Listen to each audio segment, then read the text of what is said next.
গতকালের শকুন্তলা ও দুষ্মন্তের গল্প শুনে অনেকেই আমাকে পার্সোনালি বলেছেন তাদের এই গল্প খুব ভালো লেগেছে এবং তারা চান আমি আরো এরকম ক্ষুদ্র ক্ষুদ্র গল্প তাদের উপহার দিই। তাই আজ আমি সবার সামনে দ্রৌপদীর জীবন কাহিনী তুলে ধরছি। মহাভারতের অন্যতম প্রধান চরিত্র দ্রৌপদী।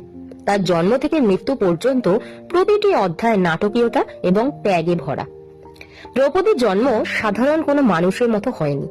পাঞ্চাল রাজ দ্রুপদ কুরুরাজ দ্রোণাচার্যের কাছে পরাজিত হয়ে প্রতিশোধ নেওয়ার জন্য এক যজ্ঞের আয়োজন করেছিলেন। যজ্ঞের অগ্নি থেকে এক পূর্ণ যৌবনা নারীর উদ্ভব হয়, তিনি দ্রৌপদী। যজ্ঞ থেকে জন্মেছেন বলে তার নাম যাজ্ঞসেনী। গায়ের রং শ্যামলা ছিল বলে কৃষ্ণা, আর ধ্রুপদের কন্যা বলে তিনি দ্রৌপদী।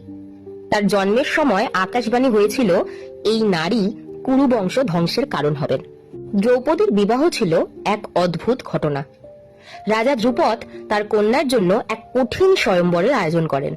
সেখানে লক্ষ্যভেদ করে পাণ্ডব রাজকুমার অর্জুন তাকে জয় করে। পাণ্ডবরা যখন দ্রৌপদীকে নিয়ে কুটিরে ফেরেন তখন কুন্তী ভেতর থেকে না দেখেই আদেশ দেন, তোমরা যা এনেছো 5 ভাই মিলে ভাগ করে নাও। মায়ের আদেশ অমান্য না করতে পেরে দ্রৌপদীকে 5 ভাইয়ের স্ত্রী হতে হয়। দ্রৌপদীর জীবনে সবচেয়ে বড় পরীক্ষা ছিল কুরু সভার অপমান।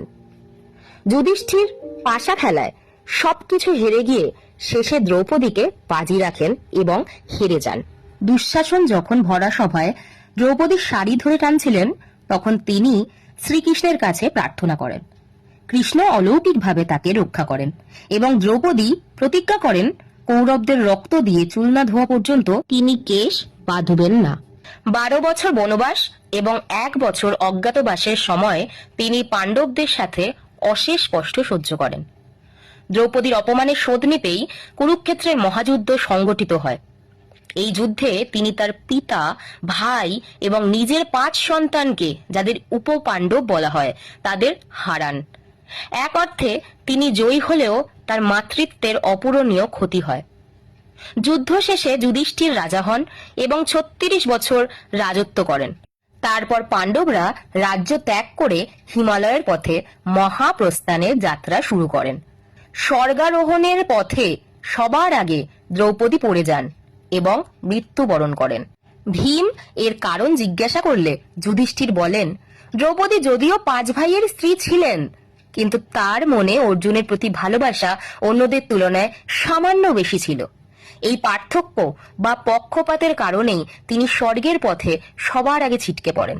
দ্রৌপদী কেবল একজন রানী ছিলেন না, তিনি ছিলেন একজন অসামান্যা সাহসী নারী, যিনি অন্যায়ের বিরুদ্ধে গর্জে উঠেছিলেন। আজকের গল্প আপনাদের কেমন লাগলো সেটা অবশ্যই জানাবেন।